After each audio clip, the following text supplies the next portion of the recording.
Good morning, everybody. Before I jump in, first of all, I want to thank you all for being here in such a large crowd this early in the morning. If I was you, I'm not sure I would be here. I'm just kidding. But before I begin and jump in about my story, I want to thank you for changing my life. Thanks to you, thanks to your involvement, I'm standing here in front of you. And probably you think to yourself, who's that girl? I don't know her. We have no idea how we impact her life. But you did. And I'll tell you why. So, as you heard, I was born in Ukraine, in a small town called Berezne, in the northwestern side of Ukraine. I was born with no Jewish identity and grew up as the perfect Ukrainian girl. So, my last name is Sazonov, but by blood, I'm Lieberman. Identity crisis? Yes, for sure. My great-grandmother, she was a perfect Jew. She braided challah, spoke Yiddish, but she lived in Ukraine during the Soviet Union era. And to be a Jew during the Soviet Union era, it's not that fun. Basically, you're going to suffer from discrimination, anti-Semitism, and a lot of hate. So after giving birth, and my grandfather, Daniel, was born, she got divorced and remarried. But she chose to remarry to a non-Jewish fella, Stefan Sazonov. And she did it thinking about the future. Stefan Sazonov was very involved with the Red Army, and he knew that something bad is going to happen to the Jews. So what he did, he basically changed the identification of our entire family.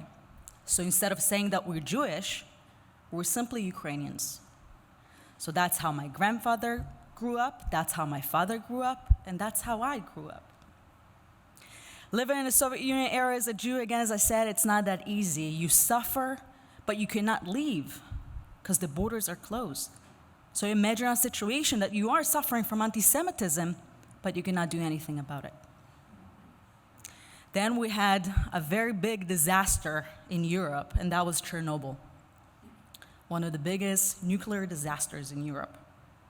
I grew up 90 miles from Chernobyl, basically grew up with the enemy that you cannot hear, you cannot feel, you cannot taste, but it's there, eating you daily. A few years after that, Soviet Union collapsed, and that brought inflation, economical crisis, confusion. Nobody knew what to do. And there is no food in the supermarket. What you grow is what you eat, but if you eat it, that might kill you. So my parents were struggling to feed their children. And then my mom heard a commercial brought you by the Jewish Agency for Israel, calling for the Jews to make aliyah to the land of milk and honey. So she goes to my dad and tells him, you guys, they hate you for a reason, right? You guys like Jewishy, right? Let's explore this opportunity. So that's what they did. My grandfather and my dad met with representatives of the Jewish Agency for Israel in Kiev and started the aliyah process. They were sitting in the office, and then the aliyah representatives asked them for some proofs. Show us that you're Jewish. Show us the documents. But we didn't have the documents, because our identification was changed to be Ukrainians. So the story that I was told is that my grandfather asked my dad to step outside of the room, and then my grandfather showed them something. Good, your imagination working this early in the morning. Yep. He showed them the first thing that a Jewish boy at the age of 8 days is getting. A few months later, we're on our way to Israel. We came by boat from the port of Hadassah to Haifa. And I remember as a 6-year-old, I was standing in the front of the boat with my dad, and we came to the Haifa port in the middle of the night. And I was standing in front of Har Carmel, the Carmel Mountain. And it was full of lights. And as a 6-year-old, I come from Ukraine, from Berezne, that back then was a village, today is a town, we've been upgraded. There was no lights after 7 p.m. So for me, it was like local Disneyland, basically. I was so excited. But above, the lights and the excitement, one of the main things that Israel gave me is Jewish identity. That the first time ever that my grandfather, a Holocaust survivor, put a yarmulke, went to synagogue and started practice Judaism. He started to feel free in his country. And I started to explore my own Jewish identity. So I grew up in Israel, did the whole Israeli gig, Been to the military for 2 years, traveled the world, came back, got my undergrad degree in business and economics, worked in the field, and then I felt that there is something bigger that I can do in this life, impact other people. So I decided to join the Jewish Agency again and become the Israel Fellow. So basically the emissary, the shlicha, to Hillel at Emory University in Atlanta, Georgia. So I packed 5 boxes, 2 suitcases, and moved to Atlanta. I didn't know anything about college campuses. In America, the only thing I knew is American Pie, the movie. But definitely the Emory students are far, far away from that movie. After 1 semester working with college students in this Jewish world, I drank the Kool-Aid and decided to stay in the nonprofit Jewish world. I moved to Boston to get my master's degree in Jewish leadership and an MBA in nonprofit management. And that's what led me to Columbia, South Carolina, where I was the executive director of the local federation. I was one of the youngest executive directors of all 146 federations across North America, and definitely the only Ukrainian one to lead a federation. From everything that you heard right now, and all my experiences and everything that I did, nothing prepared me for this moment. February 24th, 2022, Russia invaded my homeland. Russia invaded Ukraine. As you can see by this picture, I was at home in Columbia, South Carolina. I was crying, I was confused. I didn't know what to do, what's going to be next. It's my history, our history, my homeland, my friend, my people, my family. What are we going to do?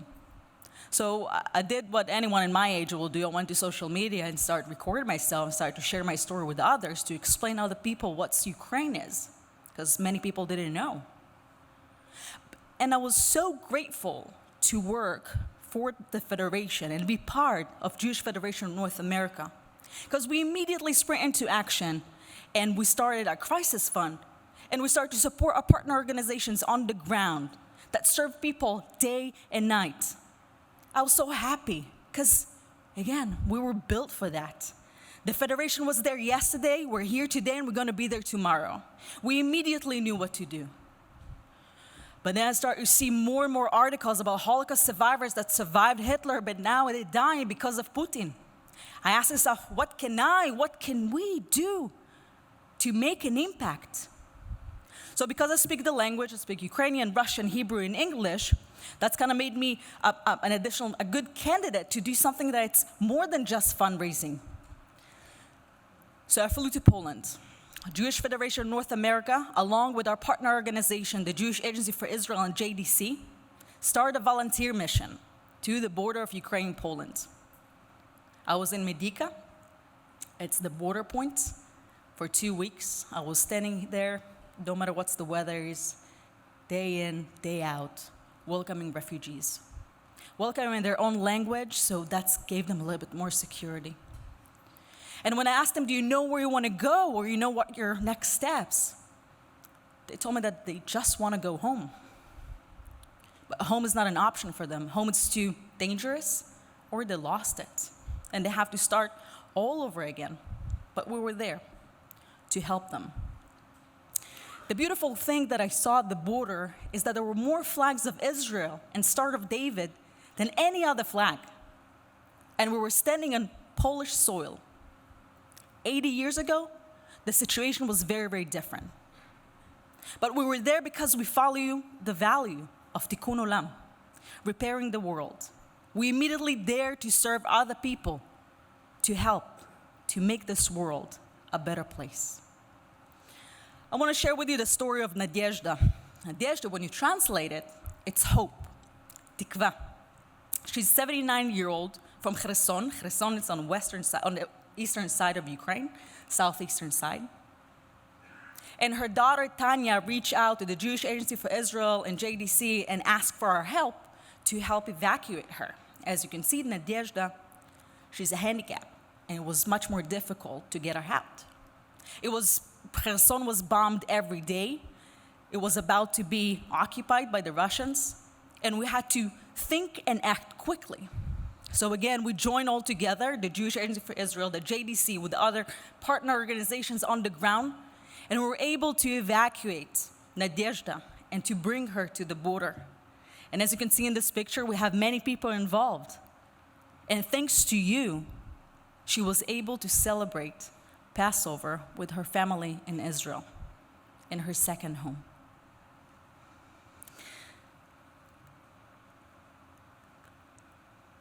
Jeff and I also was recognized by the city of Kiev, the capital city, for all the actions that we've been doing. Basically, you were recognized with everything that you do and did for Ukraine. And we're always going to continue in our involvement of and following the values of Tikkun Olam, Klal Yisrael, and Tzedakah are bringing us to those moments. Following the trip to the border, I was going in and out and going to Ukraine, back to the US, Ukraine, back to the US. And I can guarantee you that the war is still happening. There is still atrocity, threat, and people are dying every day. People are living in fear. We don't hear it on the news, but it's still there. On my last trip to the US, I was celebrating Shabbat dinner with my friend in South Carolina.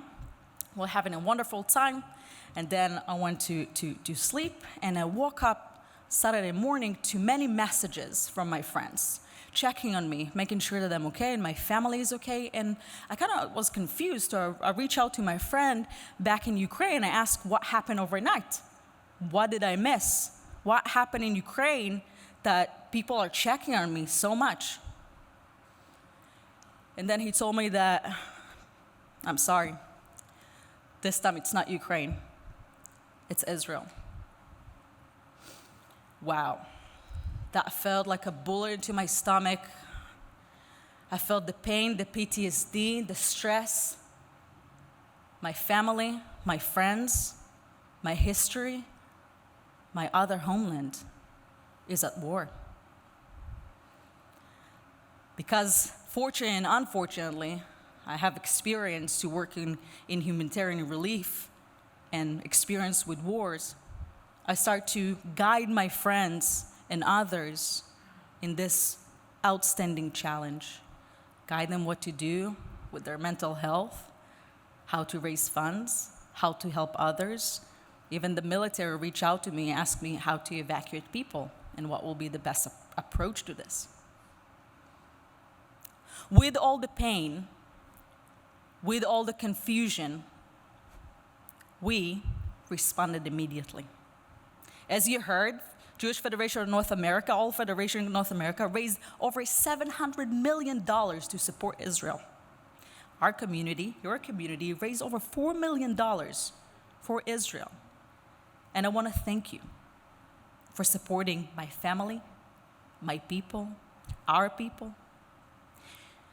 You give me hope. There is a long way ahead of us, but together we can make a change. Being part of Federation brings more moments like this one.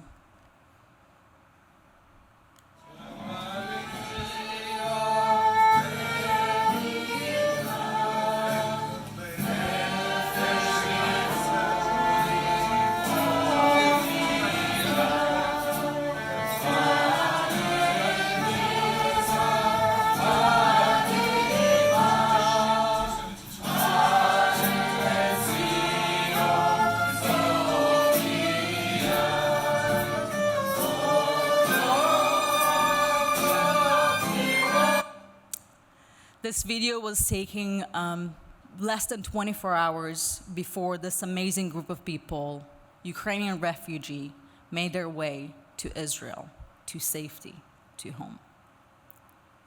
The past 2 years and all the experience that I had really taught me and showed me that this is the power of Federation, this is the power of community, and this is the power of peoplehood. Your involvement with Federation impacts people every day. You help me come from hiding to providing, from hiding my Jewish identity to being proud Jew and provide it to others. Let's keep following the values of Tikkun Olam, Klal Yisrael, and Tzedakah, and to ensure that our community is strong, united, and thriving at home, in Israel, and around the world. Thank you for being part of Federation. Thank you for being here. Thank you for all that you do. Am Yisrael Chai.